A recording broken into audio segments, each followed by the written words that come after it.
there are witnesses.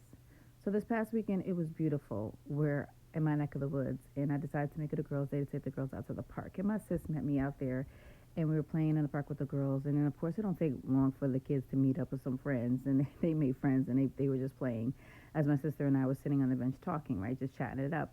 Now, when I tell you it was beautiful outside, it was gorgeous. I mean, the sun shining, it was warm, it was a beautiful day. And out of nowhere, it just started getting cloudy. Now, I love clouds. I'm a cloud watcher. I've loved clouds ever since I was little. The Lord speaks to me through clouds. I love them. And as I was talking to my sister, this huge cloud appeared out of nowhere, like above us. And I mean, it was huge, abnormally huge, to the point where I was talking to me in conversation. I'm like, yeah, and yeah, you see this cloud? She's like, yeah. I'm like, yo, that cloud is huge. Like I said, I'm a cloud watcher, but I've never seen a cloud this huge, and it looked so close. Like it was, I was fascinated by this thing. And so, again, we go about our day. Now, I brought that up to say because today I was prompted, something prompted me to take me back to that place of being in the park and seeing this cloud. And I heard great witness, great cloud of witness, right? This is what I'm hearing in my spirit, which then led me to go to Hebrews chapter 12, verse 1. Now, I love God because things happen and He'll bring it back to your remembrance to point something else out to you.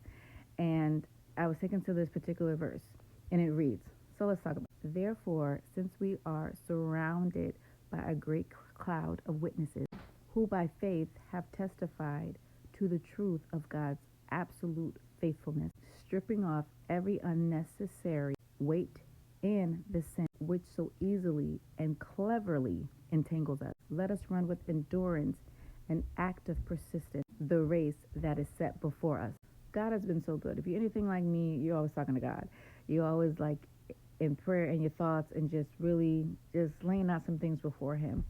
And for Him to answer while I'm in just, thought I was just in chill mode with my family, and to have a representation of this cloud as a reminder to let me know, let us all know that there were others before us, right? There's others that endured.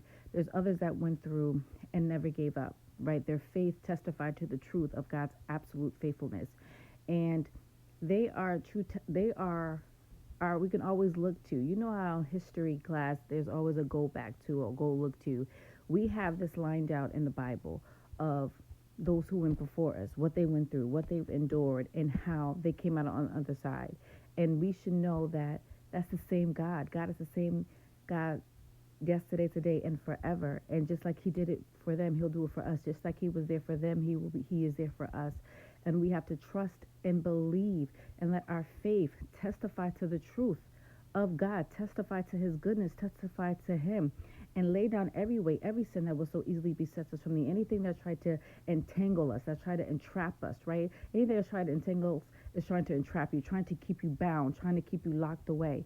But we have to keep looking to God, looking to heaven, again, from which our help coming from, and trust to know that God is in full and mighty control. And I thank Him. I thank God because He doesn't have to speak. He doesn't have to answer. He's God. But yet He loves His children. And He sent that reminder. And I want to remind you too that God is faithful. Until next time, God bless.